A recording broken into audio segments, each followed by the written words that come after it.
వాక్యం చదువుకున్నాను.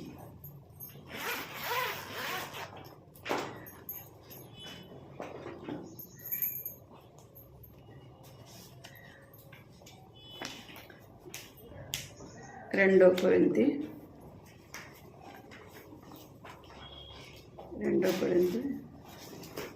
13వ అధ్యాయం 12వ వచనం చదువు.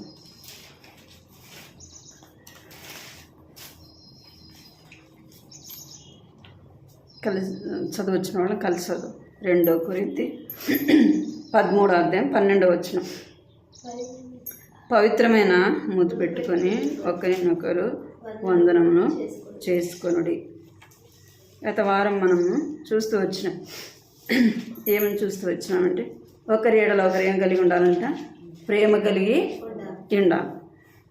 రెండోది, విరోధముగా ఎవరి గురించి మనము మాట్లాడకూడదు. అన్యాయముగా ఏం చేయకూడదు? ఒకరికొకరు అన్యాయము చేసుకోకూడదు. 4వదిగా చూసాం, ఉపచారము చేసేవారముగా ఉండాలి. ఒకరికొకరు ఏం చేసుకోవాలంట? ఉపచారము చేసుకోవాలి.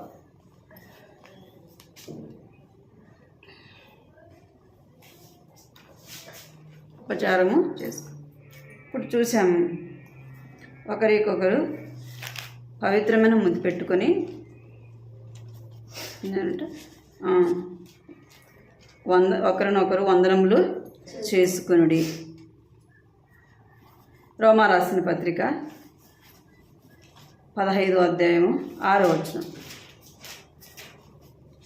రోమా రాసిన పత్రిక.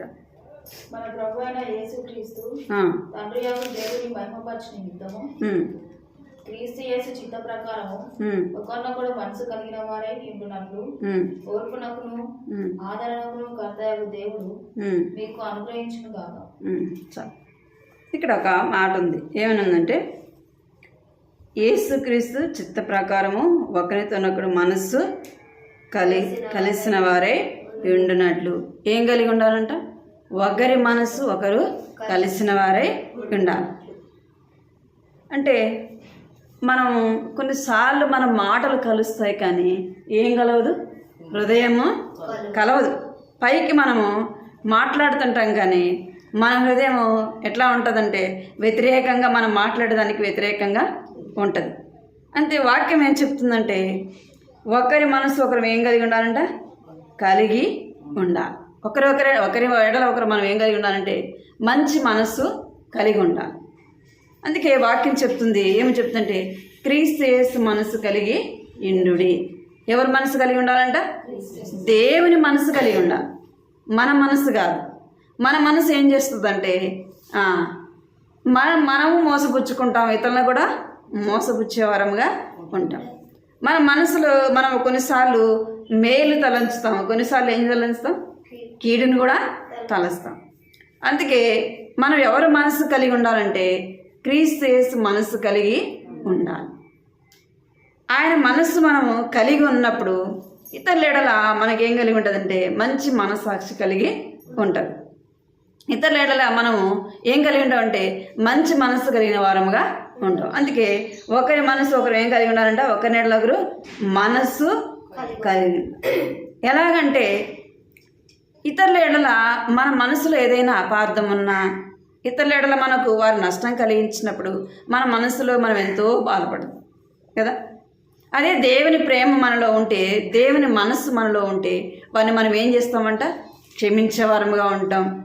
వారు చేసిన తప్పును మనం ఏం చేస్తామంటే కప్పిపుచ్చేవారముగా ఉంటాం. వారు చేసినది మన మనసులో పెట్టుకోం. ఎప్పుడు అంటే మన యొక్క మనస్సు మంచిదిగా ఉన్నప్పుడే. అందుకే దావీదు, యోనాతాను ఎలాంటి వారంటే ప్రాణ స్నేహితులు. ఎలాంటి వారు? ప్రాణ స్నేహితులు. వారి మనసు ఒకరి మనసు ఒకరికి ఏమైపోయిందంట? కలిసిపోయిందంట. ఎందుకు? దావీదు ఎవరు? ఇక్కడ యోనాతాను కూడా ఎవరు? వారిద్దరి మధ్య ఏముండాలా? దావీదు సౌలు ఎలా భావించినాడు? దావీదుని శత్రువుగానే చూస్తున్నాడు. మరి తన కుమారుడైన యోనాతాను ఏం చేస్తున్నాడంటే ప్రేమించిన వాడుగా చూస్తున్నాడు. అంటే వారిద్దరి మనసు ఏమైపోయింది? కలిసిపోయిందిగా చూస్తున్నాం. వారిద్దరి మధ్య ద్వేషము లేదు. వారిద్దరి మధ్య వారికి ఏం లేదంటే కక్ష అనేది లేదు. తన తండ్రి ఏదైతే దావీదుకు చేయబోతున్నాడో ఎవరైనా చెప్తారా? చెప్తారా? ఎందుకు అంటే ఏదైనా ఒకవేళ నేను చెప్పినా అనుకో మా నాన్న దావీదు చంపేస్తాడేమో కదా. చిన్నపిల్లలే చెప్పరు. ఇంట్లో ఏదన్నా మనం మాట్లాడుకున్నాం అనుకోండి, బయట మీ మమ్మీ ఏం చెప్పింది, మీ డాడీ ఏమన్నాడు అంటే చెప్తారా? చెప్పరు కదా. ఎవరో చెప్పేది సామాన్యంగా చెప్పరు. ఎందుకు అంటే ఏదన్నా గొడవలు అవుతాయని కొంతమంది పిల్లలు అనుకుంటారు. ఎందుకులే చెప్పడం అని, అంటే మనస్వార్థం ఏర్పడుతుందని చెప్పరు. ఇక్కడ యోనాతాన్ అయితే దావీదుకు తన తండ్రి అయిన సౌలు ఏం చేయబోతాడో, దానికి ఎటువంటి నష్టం కలిగిస్తాడో ఏం చేసినాడు చెప్పినాడు. ఎందుకంటే ఒకరి పట్ల వారికి ఏం కలిగింది? మనసు కలిగింది. దావీదు అంటే యోనాతానుకి ఇష్టం. యోనాతానుకు దావీదు అంటే ఇష్టము, దావీదుకి యోనాతాన్ అంటే ఇష్టం అన్నమాట. వారిద్దరూ ప్రాణ స్నేహితులుగా ఉంటున్నారు. ప్రాణ స్నేహితులైన వారి మధ్య ఎటువంటి విభేదం, మనస్వార్థం అనేది ఉండదు. వారి మధ్య ఏముండదు? దాపరికం అనేది కూడా ఉండదు. ఎవరికి చెప్పలేంది ఎవరికి చెప్తారు చెప్పండి? తల్లిదండ్రులకి, అన్నదమ్ములకి, అక్క చెల్లెలకి చెప్పండి ఎవరికి చెప్తారు? ఫ్రెండ్స్కి చెప్తారు కదా. ఫ్రెండ్స్ మధ్య ఏది కూడా దాచుకోరు, చెప్తారు. అంటే వారిద్దరి మనసు ఎలా ఉంటుందంటే ఒకరి మనసు ఒకరు పెనవేయబడినదిగా చెప్తా. ఎందుకంటే నా స్నేహితుడికి చెప్తే ఎవరికి చెప్పడు, నా స్నేహితురాలకు చెప్తే ఎవరికి చెప్పడు. అంటే అమ్మను కూడా నమ్మరు, అన్నదమ్ములు నమ్మరు, అక్క చెల్లెలు నమ్మరు. ఎవరు నమ్ముతారు? ప్రాణ స్నేహితుడిని. ఎవరైతే ప్రాణంగా ప్రేమిస్తారో స్నేహితుల్ని, అది ఆడపిల్లలు కానీ మగపిల్లలు కానీ ఏం చేస్తారు? వారికే చెప్తారు. వారి మనసులో ఏది కూడా దాచుకోకుండా వారికి చెప్తారు. అన్న వాళ్ళ చెల్లెలు ఇంట్లో ఏం జరిగినా కూడా ఎవరికి చెప్పదు కానీ నాకు చెప్తుంది ఫోన్ చేసి. మా అత్తమ్మ అదే అంట, ఎవరికి చెప్పకపోయినా వాళ్ళ వదినకి చెప్తుంది అంట. చెప్తున్నా అంటే అట్లా ఏది కూడా దాచుకోకుండా చెప్తుంది. మనం కూడా ఏం కలిగి ఉండాలంటే మంచి మనసు అనమాట. ఆ మనిషి మీద నమ్మకం. నేను ఈ మనిషికి ఇది చెప్తే మరెవరికి చెప్పదు కదా. ఈ మాట నేను చెప్పినా అనుకో, ఈ వల్ల నాకు ఎటువంటి నష్టము ఉండదు అనే నమ్మకం కుదిరినప్పుడు ఏం చెప్తాం? అన్నీ కూడా ఫ్రీగా చెప్పకూడని కూడా చెప్తారు. ఎప్పుడు అంటే మనసు కలిగి ఉన్నప్పుడు. మనకు కూడా ఎలాంటి మనసు కలిగి ఉండాలంట? యేసు ప్రభు ఎలాంటి మనసు కలిగి ఉన్నాడో అలాంటి మనసు నీవు నేను కలిగి ఉండాలి. దేవుడు మనం చేసిన పాపాన్ని, మనం చేసిన ఆయన్ని ఎంతగానో తృణీకరించినాము, ఆయన అవమానపరిచినాము, సిలువ వేసినాము, ఆయన ఎంతగానో దూషించినాము. ఆయన మనం చేసింది మనసులో పెట్టుకున్నాడా? ఏం చేసినాడు? ఆయన మన తప్పులన్నీ కూడా క్షమించినాడు. తండ్రి వీరు ఏం చేయించున్నారో వీరు ఎరుగన గనక వీరిని క్షమించు అన్నాడు. అంటే అలాంటి మనసు మనం ఏం చేయాలంట? కలిగి ఉండాలా. ఒక నీడలో ఒకరు మనం ఏం కలిగి ఉండాలంటే మంచి మనసు కలిగి ఉండాలా. చూడండి, ఇంకా రోమా రాసిన పత్రిక చూడండి, 12వ అధ్యాయం 16వ వచనం. 12-16.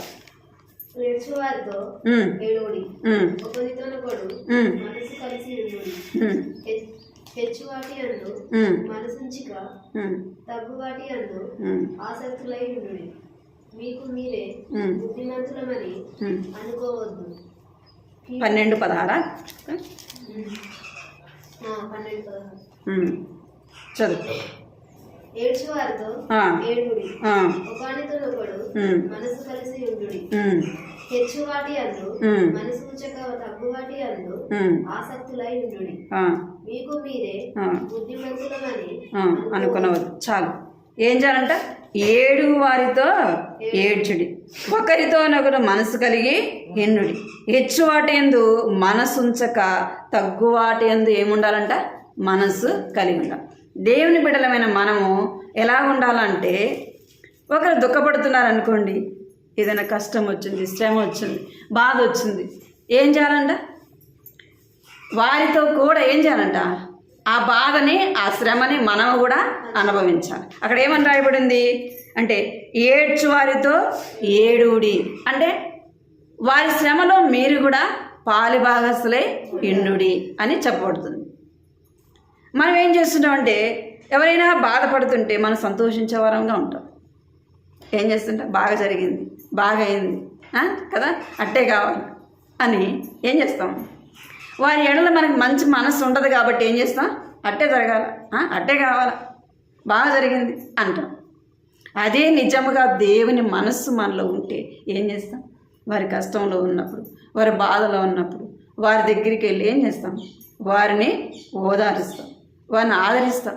వారి బాధలో అరే ఇంత బాధపడుతున్నారా అని వారి బాధలో మనం కూడా ఏం చేస్తామంటే పాలివాస్తలంగా చేయబడతాం. అది ఎవరి మనసు? దేవుని యొక్క మనసు. దేవుని బిడలముగా మనం ఎవరి మనసు కలిగి ఉండాలా అంటే దేవుని మనసు కలిగి ఉండాలి. ఒకరి ఎడల ఒకరికి ఏం కలిగి ఉండాలా? మనసు కలిగి ఉండాలి. ఇతరులు బాధపడుతున్నప్పుడు మనం సంతోషించేవారముగా ఉండకూడదు. వారు ఎవరైనా కావచ్చు, మనకి కీడును కలిగించినా నష్టం చేసినా వారు ఎవరైనా కావచ్చు, కానీ వారు బాధపడుతున్నప్పుడు ఏం చేయాలి? వారిని పరామర్శించాలి, వారిని ప్రేమించాలి.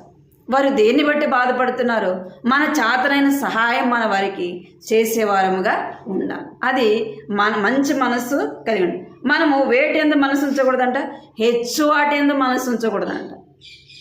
మన కళ్ళన్నీ పై పైన ఉంటాయి, పై పైన ఉంటాయి కదా. మనం ఏం కావాలి? మనకి పై పైనే అంటే పెద్ద పెద్దయే కావాలి. పెద్ద పెద్ద వాటి మీద దృష్టి ఉంచుతాం, కింద వాటిని చిన్న వాటిని దృష్టి ఉంచుతాం. బైబిల్ ఏం చెప్తుంది? హెచ్చు వాటి యందు మనస్సు ఉంచకుడి అంటే ఈ లోక సంబంధమైనది ఏం చూపిస్తుందంటే మనం హెచ్చైన వాటిని చూపించి మనల్ని ఏం చేస్తుందంటే ఆత్మీయంగా నష్టపరుస్తుంది. ఏమైపోతాం? మనం ఆత్మీయంగా నష్టపోతాం. మనకేం కావాలో ఎవరిస్తారు? దేవుడు ఇస్తారు. అందుకే హెచ్చు వాటి యందు మనస్సు ఉంచకుడి. మన మనసు ఏం చేస్తుందంట? లాక్కొని పోతుంది. మన మనసు ఏమైపోతుంది? ఎటు లాక్కొని పోతుందో తెలీదు, ఏం చేస్తుందో కూడా తెలీదు.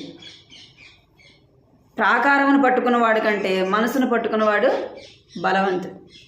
ప్రాకారాన్ని పట్టుకోవడం కాదు, మన మనసును మనం ఏం చేయాలంట? పట్టుకోవాలి. అంటే హెచ్చు వాటి యందు మన మనస్సు ఉంచకూడదు. ఒకరి ఎడల ఒకరు మనం ఏం చేయాలంటే మనస్సు కలిగిన వారముగా ఉండాలి. ఇంకేం చేయాలంటే అపోస్తల కార్యం 1:14 వచ్చింది. 1:14 వీరందరూ వీరితో కూడా కొందరు స్త్రీలను యేసు తల్లి అయిన మరియను ఆయన సహోదరులను ఏక మనస్సుతో ఎడతెగక ప్రార్థన చేయుచుండిరి.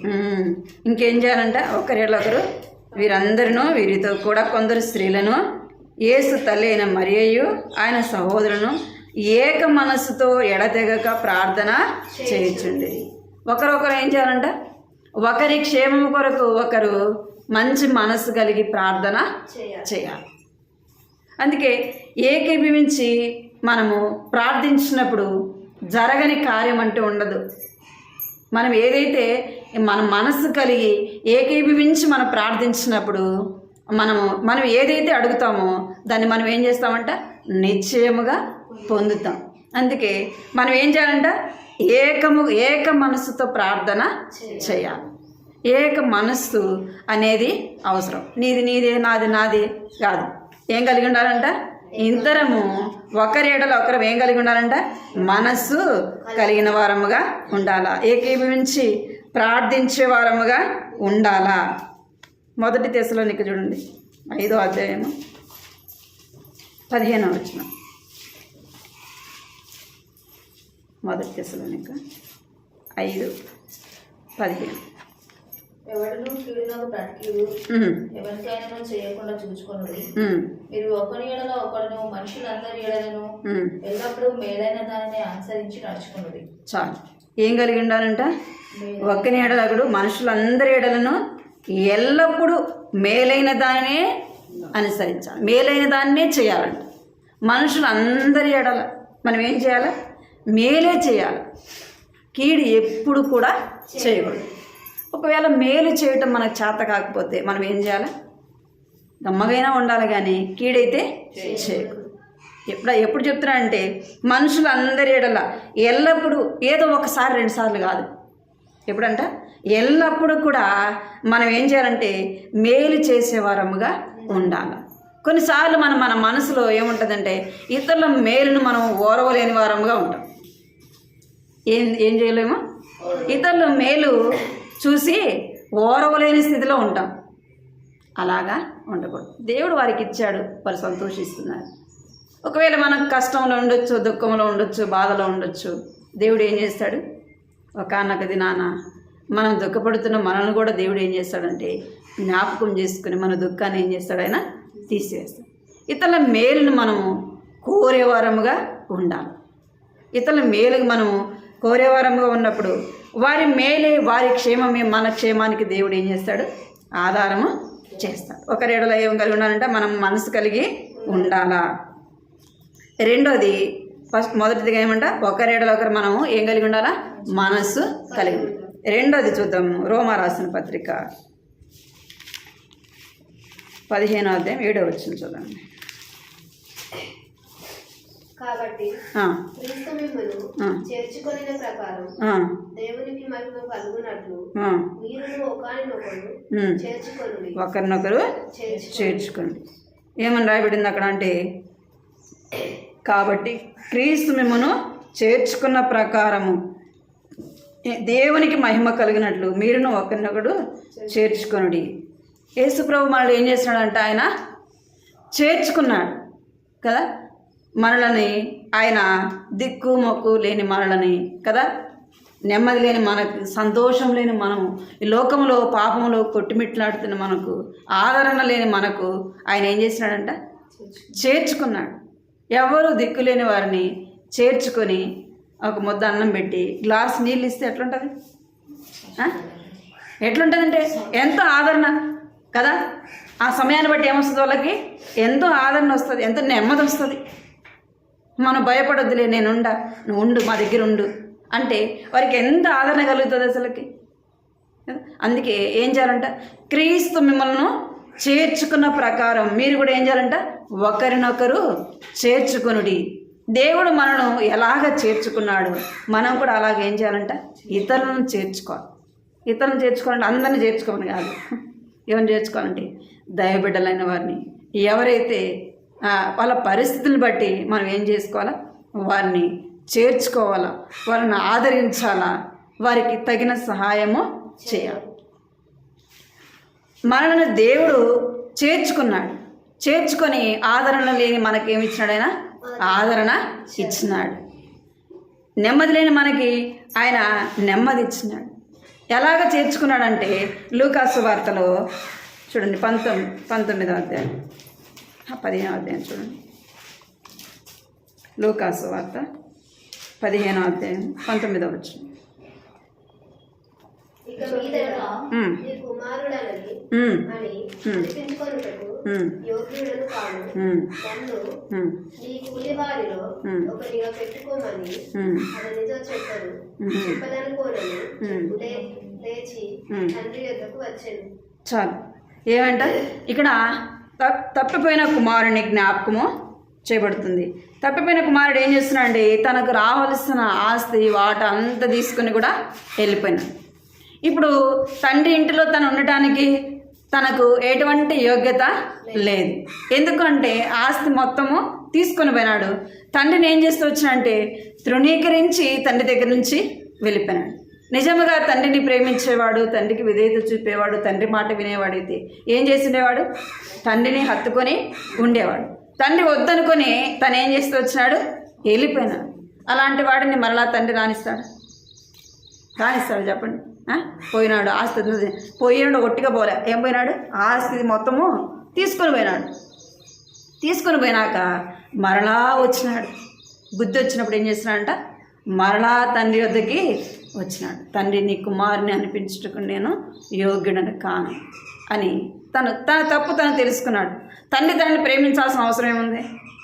అరే నువ్వు నా మాట వినకుండా వెళ్ళిపోయినావు, నీకు రావాల్సిన ఆస్తి వాటా అంతా తీసుకొని పోయినావు, ఇంకా నా దగ్గర ఏముంది, నేనేం చేయలేను కదా. ఇప్పుడు ఏం చెప్తాము?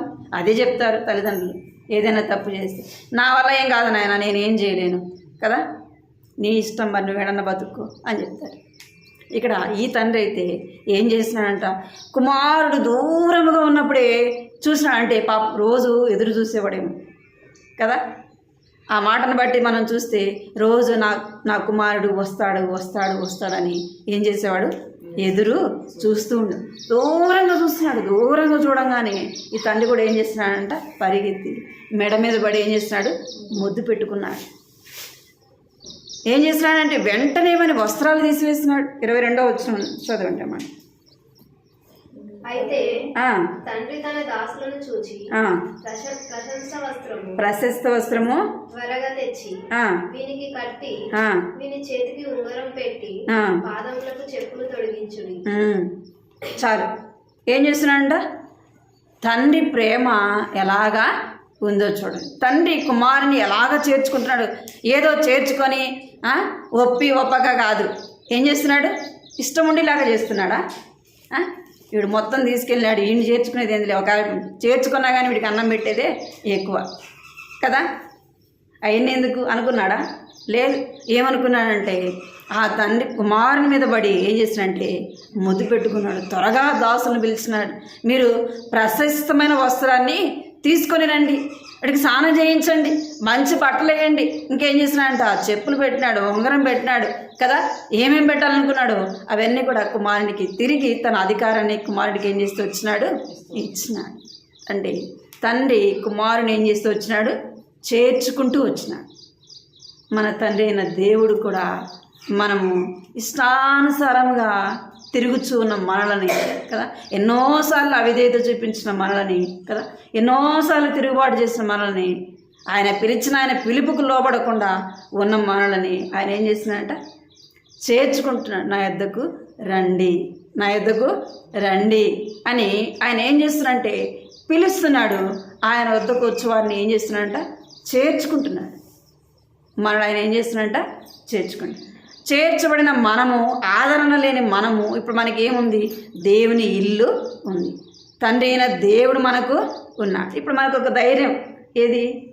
ఏదైనా కష్టం వస్తే, బాధ వస్తే ఏ ధైర్యం చెప్పండి? దేవుడు నాకు తోడుగా ఉన్నాడు, ఏం కాదులే కదా. ఏదైనా జరిగిందనుకో ఏమొస్తుంది మనకి?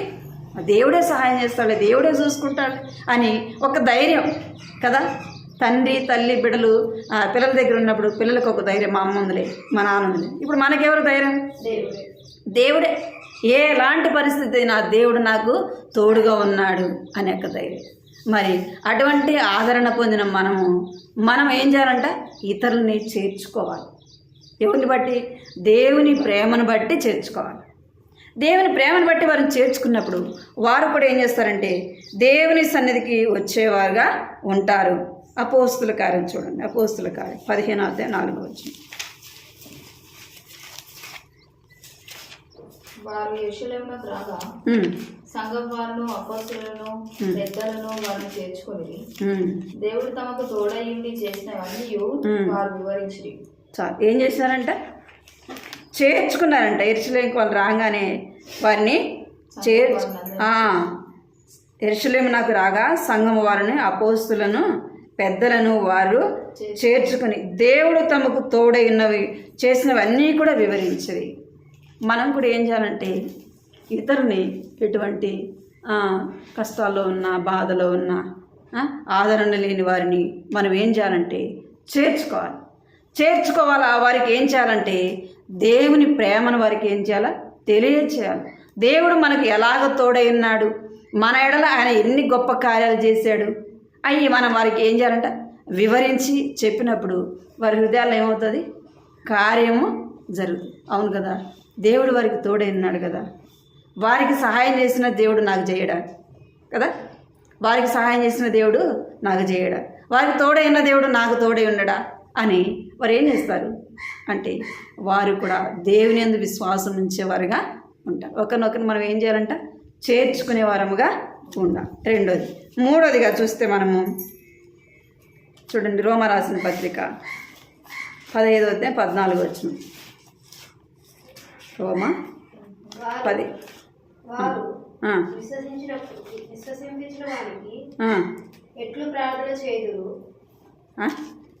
నా సహోదరులారా, మీరు కేవలం మంచివారును సమస్త జ్ఞాన సంపూర్ణులను ఒకరికి ఒకరు బుద్ధి చెప్ప సమర్థులనై ఉన్నారని నా మట్టుకు నేను మిమ్మల్ని గూర్చి రూఢిగా నమ్ముచున్నాను. ఏమంట? ఒకరికొకరు ఏం చెప్పుకోవాలంట? సమస్త జ్ఞాన బుద్ధి చెప్పుకోవాలా. ఏం చెప్పుకోవాలా? బుద్ధి చెప్పుకోవాలా. అక్కడ రాయబడింది. ఒకరికొకరు మనం ఏం చేయాలంటే బుద్ధి చెప్పుకునే వారముగా ఉండాలి. ఏదైనా చెప్పినప్పుడు నువ్వేది నాకు చెప్పేది కదా, నాకు తెలియదా అంటాం. ఏ మాట కదా అంటాం? ఒకవేళ తెలిసిన వాళ్ళు ఏదైనా చెప్తే ఏమంటాం? నాకు తెలియదా ఏమి చెప్పాలా, నాకు తెలియదా ఏమి చెప్పాలా అంటాం. పెద్దవాళ్ళు ఏం చేస్తారు? వాళ్ళు అనుభవపూర్వకంగా చెప్తారు ఏదైనా చెప్తే. ఎందుకంటే వారి జీవితంలో అది వారు అనుభవించుంటారు కాబట్టి ఏం చేస్తారు? పిల్లలకి బుద్ధి చెప్తారు. అటు పోవద్దురా, ఇటు పోవద్దురా, వాళ్ళతో సహవాసం చేయదు, వీళ్ళతో సహవాసం చేయదు అని వారు మనకేం చెప్తారంటే బుద్ధి చెప్తారు. వారు బుద్ధి చెప్పినప్పుడు మనం ఏం చేయకూడదు? విసుక్కోకూడదు. విసుక్కోకుండా ఏం చేయాలంటే అవును వాళ్ళు నా యొక్క మంచి కొరకే చెప్తున్నారు, వాళ్ళు నా మేలు కోరే చెప్తున్నారు అని మనం ఏం చేయాలంటే బుద్ధి తెచ్చుకునే వారముగా ఉండాలి. చూడండి, హెబ్రీ రాసిన పత్రిక 3వ అధ్యాయం 25వ వచనం. హెబ్రీ 3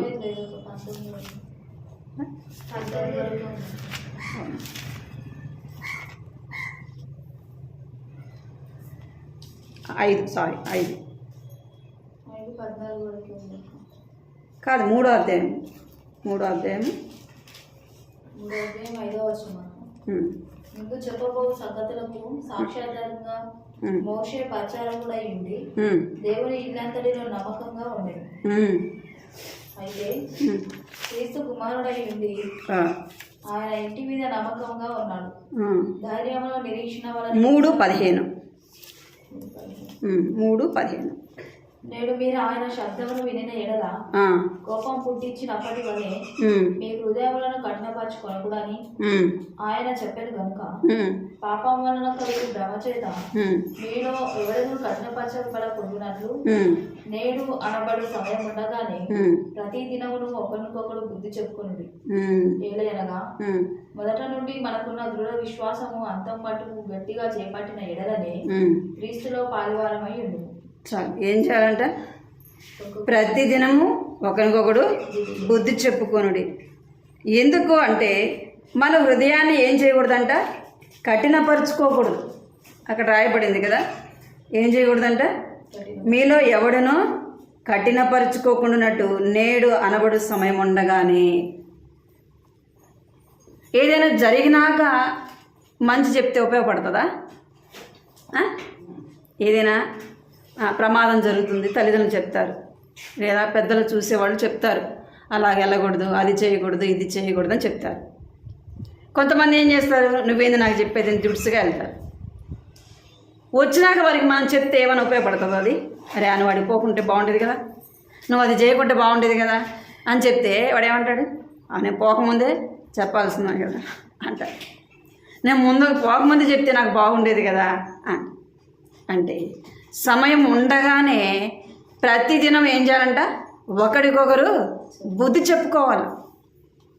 దేవుని వాక్యము ఎందుకు చెప్తుందంటే సమయం ఉన్నప్పుడే మనం సరి చేసుకోవడానికి. సమయం అయిపోయినాక నేనేమి కూడా చేయలేదు. ఆత్మీయ జీవితంలో అంత నష్టపోయినాక సమయం అంతా అయిపోయినాక అరే నేను దేవుని కొరకు అది చేస్తే బాగుండు కదా, ఇది చేస్తే బాగుండు కదా, దేవుని కొరకు నేను అట్లా జీవిస్తే బాగుండు, ఇట్లా జీవిస్తే బాగుండు అంటే ఉపయోగం ఉందా? లేదు. అందుకే సమయం ఉండగానే మనం ఏం చేయాలంటే ఒకరికొకరు బుద్ధి చెప్పుకోవాలి. ఏదైనా పెద్దవాళ్ళు చెప్పినప్పుడు లేదా దేవుని బిడ్డలైన వారు చెప్పినప్పుడు మనం ఏం చేయాలా? అరే నా మంచి కొరకే చెప్తున్నారు. ఎవరైనా కావచ్చు, పెద్దవాళ్ళు ఏదైనా చెప్పినప్పుడు వారి మాట మనం ఏం చేయాలా? నా మంచి కొరకే చెప్తున్నారు అని మనము గ్రహించే వారముగా ఉండాలి. అది మనం మేలు కోరే చెప్తారు. అందుకే వాక్యం కూడా చెప్తుంది ప్రతి దినము ఏం చేయాలంట? ఒకరినొకడు బుద్ధి చెప్పుకొనుడి. మనమే ఏదైనా మీటింగ్ జరుగుతుంది, అక్క నువ్వు ఎందుకు అడిగి రాలేదు మీటింగ్కి, అక్కడ ఎంత బాగుంది ప్రార్థన, నువ్వు రాలేదు అంటే నాకు తెలిసిలే నువ్వేం చెప్పేది అనొద్దు. ఏం చేయాలి? ఏదో పని ఉండి రాలేకపోయినాను, ఏదో సరైన సందర్భము, సమయాన్ని బట్టి సందర్భాన్ని బట్టి మనం మాట్లాడే వారముగా ఉండాలి. అందుకే మనము బుద్ధి లేని వారంగా ఉండకూడదు. ఎలా ఉండకూడదు? బుద్ధి లేని వారముగా ఉండకూడదు. జ్ఞానం ఇచ్చాడు దేవుడు మనకి కదా. ఏమిచ్చాడు? జ్ఞానం ఇచ్చాడు. ఆ జ్ఞానాన్ని బట్టి మనము ఏం చేయాలంటే దేవుని వాక్యాన్ని మనం చదివినప్పుడు మనకేమొస్తుందంటే జ్ఞానము వస్తుంది.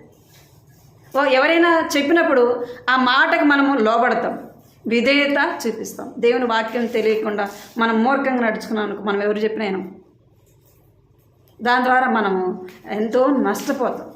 అందుకే ఏమంటా, సమయం ఉన్నప్పుడే మన హృదయాన్ని ఏం చేయకూడదంట, కఠినపరుచుకోకూడదంట. పెద్దలైన వారు ఏదైనా చెప్పినప్పుడు నాకు తెలిసిలే నువ్వేం చెప్పేదని మనం ఏం చేయకూడదంటే మన హృదయాన్ని కఠినపరుచుకోకూడదు. ప్రతిదినము మనం ఏం చేయాలంటే ఒకరికొకరు మనం ఏం చేయాలంటే బుద్ధి చెప్పుకునే వారముగా ఉండాలి. హెబ్రీ రాసిన పత్రిక 12:25 12:25. మీకు బుద్ధి చెప్పుచున్న వారిని నిరాకరింపకుండాను చూసుకొనుడి. వారు భూమి మీద నుండి బుద్ధి చెప్పిన వారిని నిరాకరించినప్పుడు తప్పించుకొనకపోయిన ఎడల పరలోకం నుండి బుద్ధి చెప్పుచున్న వారిని విసర్జించి మనము తప్పించుకొనకపోవట మరి నిశ్చయం కదా. ఏమని రాయబడింది? భూమి మీద మీకు బుద్ధి చెప్పేవాడిని నిరాకరిస్తే పైనుండి చెప్పినా కూడా నువ్వేం చేస్తావు? వినవు. నీకు కనబడే మనిషి నీకు బుద్ధి చెప్తే నువ్వు వినలేదనుకో, కనబడని మనిషి వచ్చి చెప్తే వింటావా? దేవుడుగా దిగి వచ్చి చెప్తాడు మనకి బుద్ధి. ఎట్లా చెప్తాడు అంటే మన మధ్య పెద్దలైన వారు, ఆత్మీయులైన వారు ద్వారా దేవుడు ఏం చేస్తాడు? మనకు బుద్ధి చెప్తాడు. మీరేం చెప్పేది, నేను దేవుడు చెప్తే వింటాను అనుకో, మనం ఏం చేస్తామంట, ఈ లోకంలో ఉన్న మనిషిని మనం ఎలాగ తృణీకరిస్తామో దేవుని కూడా అలాగే తృణీకరిస్తామంట అన్నమాట కదా ఉంది.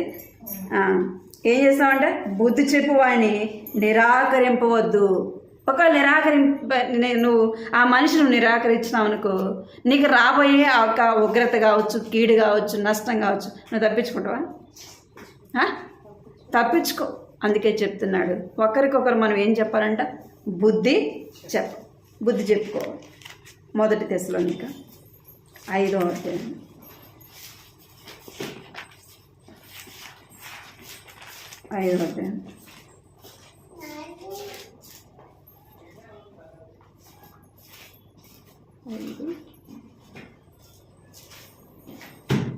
మొదటి తెస్సలోనిక పత్రిక 5:12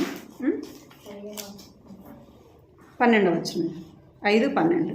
మరియు సహోదరులారా, మీలో ప్రయాసపరచు ప్రభువునందు మీకు పైవారై ఉండి మీకు బుద్ధి చెప్పు వారిని మన్నన చేసి వారి పనిని బట్టి వారిని ప్రేమతో మిక్కిలి ఘనంగా ఎంచవలనని వేడుకొంచున్నాను.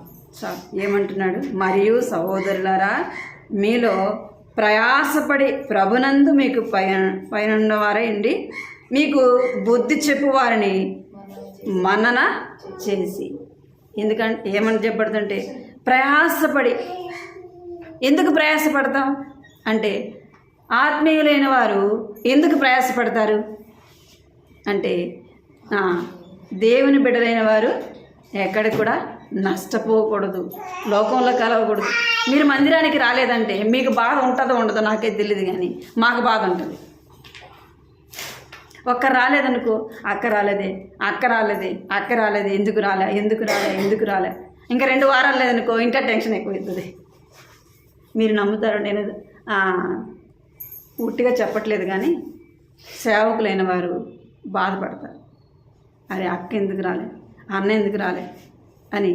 అంటే ఏదైనా వాళ్ళు ఏ సందర్భాన్ని బట్టి రాలేదు అది తెలిసేంతవరకు వాళ్ళ మనసులో ఎట్టుంటుంది, ఎంతో బాధగా ఉంటుంది. దేవుని సేవకులైన వారి కుటుంబం కంటే కూడా దేని విషయమే ఎక్కువ చింతిస్తారంటే సంఘం విషయమే చింతిస్తారు. దేవుని బిడ్డల కొరకే బాధపడతారు. మీరు అది ఎంత మాత్రం మీరు నమ్ముతారో నాకైతే తెలియదు. సేవకులైన వారు వారి యొక్క రక్త సంబంధుల కంటే, వారి బంధువుల కంటే, అందరికంటే కూడా అధికంగా ప్రేమించేది ఏంటంటే సంఘానికి వచ్చే బిడ్డల్ని ఎక్కువగా ప్రేమిస్తారు. అరే అక్క ఎందుకు రాలే, అన్న ఎందుకు రాలే, వాళ్ళకి బాగలేదనుకో వీళ్ళకి బాగలేనట్టే. చిన్నపిల్లలకి బాగలేకపోతే ఎవరికి బాగలేనట్టు? తల్లికి బాగలేనట్టు, అవునా కదా? తల్లి బాధపడుతుంది కదా చిన్నపిల్లడికి బాగలేకపోతే. అంతే సంఘంలో సేవకుడు కానీ వారు దేవుని గురించి నిత్యము బాధపడుతుంటారంటే విశ్వాసుల గురించే బాధపడతారు. ఒకవేళ ఎవరైనా రాకుండా ఆగిపోతే వారి విషయమై వారు ఎంతో దుఃఖపడతారు, వారి విషయం ఎంతో బాధపడతారు. అర్థమైందా? ఎందుకంత బాధ అంటే దేవుడు వారిని రక్షించి వారి మీద ఒక తండ్రి స్థానంలో ఉంచున్నాడు కదా. వారి విషయమే వారికి బాధ్యత. మీ విషయమే ఎవరికి బాధ్యత? మేము ఇక్కడ ఉన్నంత వరకు మా బాధ్యత. మిమ్మల్ని మీ విషయమే మాకు బాధ్యత. ఎందుకంటే మా సొంత బిడ్డలు మేము ఎలాగా వారిని చూసుకోవాలనుకుంటామో, వారిని ఎలాగైతే ప్రేమిస్తామో మిమ్మల్ని కూడా అలాగా ప్రేమించాలి. దేవుడు అది ఇచ్చినాడు. అందుకే అక్కడ రాయబడుతుంది, మరియు సహోదరులారా మీలో ప్రయాసపడుచు ప్రభునందు మీకు ఏమంట ప్రయాస. ఎవరి కొరకు ప్రయాస అంటే దేవుని బిడ్డల విషయమే ప్రయాస కదా. దేవుని బిడ్డల మీద ప్రయాస అన్నమాట. మీకు బుద్ధి చెప్పుచు వారికి ఏం చెప్పాలా? మీరు ఒకరోజు ప్రార్థనకు రాలేదనుకో, అన్న రాత్రి చెప్పాడు ఎవరెవరు ప్రార్థనకు వచ్చారంటే ఇద్దరే వచ్చారు, లక్ష్మి వాళ్ళు కూడా లేటుగా వచ్చారు అని అన్న చెప్తున్నాడు. ఒకవేళ ఏదన్నా పని ఉండిందాడు, ఏం పని, పక్కనే కదా ఉండేది అన్నాడు.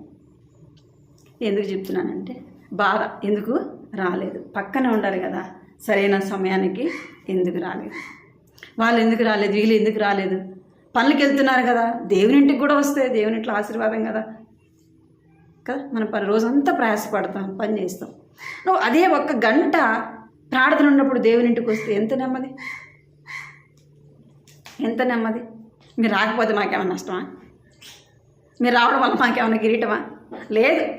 కాకపోతే దేవుని బిడలుగా మీకు బుద్ధి చెప్పాలి. మీరు ఆత్మీయంత మాత్రం నష్టపోయేది ఎవరికి ఇష్టం లేదు? పిల్లలు బాధపడేది, శ్రమపడేది, కష్టపడేది ఎవరికి ఇష్టం ఉండదు? తల్లిదండ్రులకు ఇష్టం ఉండదు. వారైనా కష్టపడడానికి ఇష్టపడతారు కానీ పిల్లలు కష్టపడేది ఇష్టపడరు. అరే నేను పడిన బాధ నా పిల్లలు పడకూడదు, అదేనా? నేను పడిన బాధ నా పిల్లలు పడకూడదు అని ఒక తల్లిదండ్రుల యొక్క బాధ. మేం బాధపడేది ఎందుకంటే అరే ఒకప్పుడు మనం దేవుణ్ణి తెలియక ఎంతో నష్టపోయాం. వీరు ఇప్పుడు దేవుని ఎరిగినారు, మిగిలిన జీవితమైన దేవుని కొరకు జీవించాలి కదా, వీరు ఆత్మీయంగా ఎదగాలి కదా, ఆత్మీయంగా వీరు బలపడాలి కదా అని ఎవరికి బాధ అంటే మన యొక్క కాపరికి బాధ. అందుకే మన బుద్ధి చెప్తారు, సరైన సమయానికి ఎందుకు రాలేదు, నువ్వెందుకు ఆరాధించలేదు, నువ్వెందుకు ప్రార్థన చేయలేదు, నువ్వెందుకు బల తీసుకోలేదు కదా, నువ్వెందుకు ఆ మీటింగ్కి రాలేదు, నువ్వెందుకు ఈ మీటింగ్కి రాలేదు, ఎందుకు మనం గద్దిస్తారు. వారు గద్దించినప్పుడు, వారి బుద్ధి చెప్పినప్పుడు మనం ఏం చేయకూడదు? నిరాకరించొద్దు. నాకేమన్నా పని లేదా, నేనేమన్నా ఖాళీగా ఉన్నానా, మనం చెప్పేది ఇదే అంటాం కదా. ఏమంటాం? కొన్నిసార్లు మనము ఎటు పడితే ఎటు మాట్లాడతాం. ఏమి నువ్వు రాకపోతే మాకు నష్టం ఏముంది అని వాళ్ళు చెప్పిన దాన్ని బట్టి నువ్వు బాధపడద్దు. అవును, సరైన సమయానికి రాలేదు కాబట్టి నా తండ్రిలాగా నన్ను గద్దించిన, నా తల్లిలాగా నన్ను గద్దించినారు, నన్ను సరిచేయటానికి అని మనం ఏం చేయాలంటే వారి గద్దింపుకి వారు నాకు బుద్ధి చెప్పినారు, నా మంచి కొరకే కదా అని మనం ఏం చేయాలంటే వారు చెప్పిన మాటని నిరాకరించకూడదు. ఎన్నో చూసాం. 3వది మనం ఏం చేయకూడదు? బుద్ధి ఒకరికొకరు బుద్ధి చెప్పుకోవాలి. మేము చెప్పలేకపోతే ఎవరు చెప్తారు మీకు? తల్లిదండ్రులు పిల్లలకు చెప్పకపోతే ఎవరు చెప్తారు? తల్లిదండ్రులు చెప్పకపోతే పిల్లలు ఇష్టంగా పోతారు, ఇచ్చలవిడిగా తిరుగుతారు. వాడిని మందలిచ్చినప్పుడే, వాడిని గద్దించినప్పుడే, వారికి బుద్ధి చెప్పినప్పుడే వారు ఏం చేస్తారు? బుద్ధి తెచ్చుకుంటారు. జ్ఞానం కలిగిన వాళ్ళు అయితే ఏం చేస్తారు? బుద్ధి తెచ్చుకుంటారు. జ్ఞానం లేనివాడు ఏం చేస్తాడు? ఆ మాటను తోసేసి, ఆ మాటను తృణీకరించి ఏం చేస్తాడు? విచ్చలవిడిగా జీవిస్తాడు. ఒక సమయం వచ్చినప్పుడు అప్పుడు బాధపడతాడు. ఆ సమయం రాకుండానే మనం ఏం చేయాలంట? ఒకరికొకరు బుద్ధి చెప్పుకునే వాళ్ళముగా ఉండాలి. 4 చూద్దాం. 4గా ఎఫెసీ రాసిన పత్రిక, ఎఫెసీ 5వ అధ్యాయము 21వ వచనం చూడండి. ఎఫెసీ క్రీస్తునందరూ భయంతో ఒకరినొకరు లోబడి ఉండుడి. దేంతో అంటే క్రీస్తునందరూ భయం క్రీస్తునందు భయముతో ఒకరికొకరు ఏం చేయాలంట? లోబడి ఉండాలి. లోబడిది ఇష్టపడతామా? పిల్లలు ఇష్టపడరు. మనమేమో కానీ మనం పక్కన పెడితే పిల్లలు ఇష్టపడరు. లోబడేదానికి ఇష్టపడతారా? మాట వినేదానికి ఇష్టపడతారా? ఇష్టపడరు. అక్కడ వాక్యం ఏం చెప్తుందంటే క్రీస్తునందు భయము కలిగి. ఎవరి యందు భయం అంట? దేవుని యందు మనం భయము కలిగి లోబడాలి. ఎవరిని బట్టి భయపడంటే మనము దేవుని మాటకు లోబడాలి, దేవుని మాటకు విధేయత చూపాలి. స్త్రీలమైన మనకు ఎంతైనా అవసరము ఏది? లోబడేది. లోబడుట ఎవరికి అవసరం? పురుషుల సంగతి పక్కన పెడితే మనకెంతైనా అవసరం. లోబడకపోతే కుటుంబం ఉంటుందా? కుటుంబం ఉంటుందా? ఉండదు. అందుకే అక్కడ రాయబడింది 22 చదవండి. స్త్రీలారా ప్రభువునకు వలె మీ సొంత పురుషులకు లోబడి ఉండుడి. క్రీస్తు సంఘమునకు శిరస్సు అయిన లాగున పురుషుడు భార్యకు శిరస్సు అయి ఉన్నాడు. క్రీస్తు శరీరమునకు రక్షకుడై ఉన్నాడు. సంఘము క్రీస్తునకు లోబడినట్టుగా భార్యలు కూడా ప్రతి విషయంలోనూ తమ పురుషులకు లోబడవలేదు. చాలు. ఈ అధ్యాయంలో చాలాసార్లు ఆ మాట రాయబడి మనం ఏం చేయాలంట? లోబడి ఉండాలి. పిల్లలు మొదలుకొని పెద్దవారి వరకు కూడా ఏముండాలంటే లోబడే మనసు ఉండాలి. లోబడి ఉండటం ద్వారా ఎంతో ఆశీర్వాదం. అవిధేయత వల్లే నష్టం. లోబడి ఉండటం ద్వారా ఏమొస్తుందంట? ఆశీర్వాదము వస్తుంది.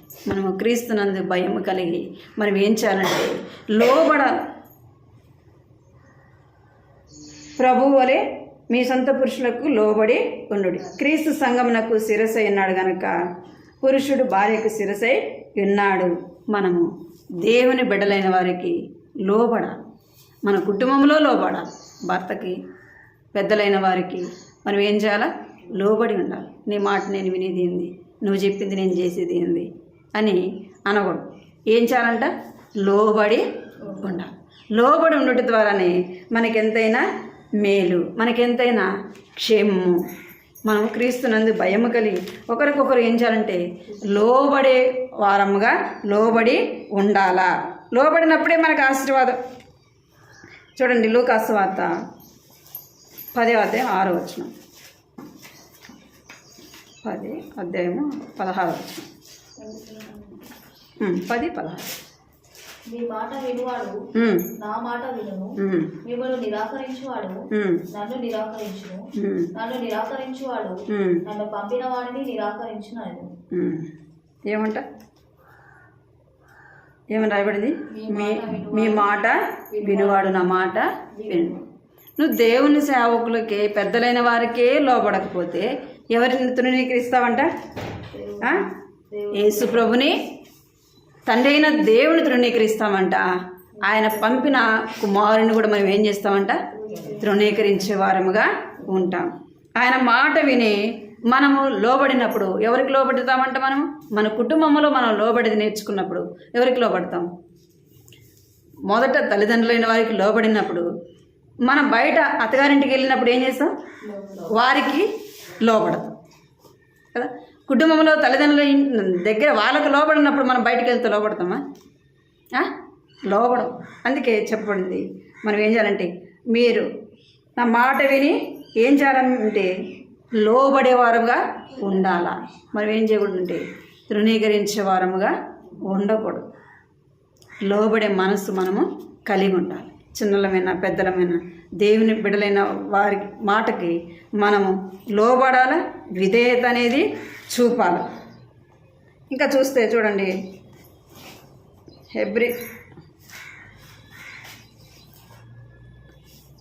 కొరింథీ చూడండి, 1 కొరింథీ 14 34.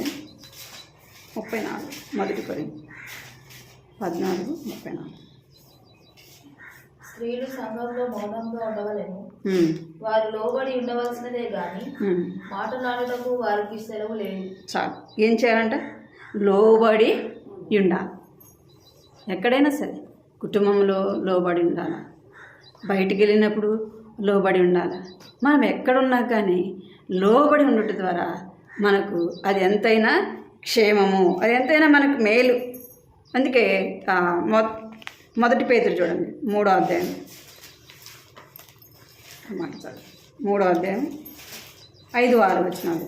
మొదటి పేతురు అటువలే పూర్వం దేవుని ఆశ్రయించిన పరిశుద్ధ స్త్రీలను తమ స్వపురుషులకు లోబడి ఉండుట చేత తమను తాము అలంకరించుకునేది. ఆ ప్రకారము శారా అబ్రహామును యజమానుడని పిలుచుచు అతనికి లోబడి ఉండేది. మీరును యోగ్యంగా నడుచుకొనుచు ఏ భయమునకు బెదరకైన ఎడల ఆమెకు పిల్లలకు. 6వ వచనం అటువలనే 6 చదివా? 5-6 ఏమంట అంటే ఇక్కడ మనకు పితరులైన వారు ఎవరంటే అబ్రహాము యొక్క భార్య. ఈమె ఏం చేస్తూ వచ్చిందంటే తన యజమానుడికి లోబడుతూ వచ్చింది. యజమానుడికి లోబడుతూ వచ్చింది. అలాగే మనం లోబడినప్పుడు మనం ఏం చేస్తామంట? అలంకరించుకుంటామంట. ఆ మాట ఉంది కదా, మనమే అలంకరించుకుంటాం. పూర్వము దేవుని ఆశ్రయించిన పరిశుద్ధ స్త్రీలు తమ పురుషులకు లోబడి ఉండుట చేత తమను తామే అలంకరించుకునిరి. అలంకరణ ఏదంటే ఏదో తిరుగుబాటు చేసి అవిధేయత చూపించి ద్వారా మనకు అలంకరణ రాదు. ఏదో మనం ధరించుకున్న వాటి ద్వారా మనకేం రాదు, అలంకరణ రాదు.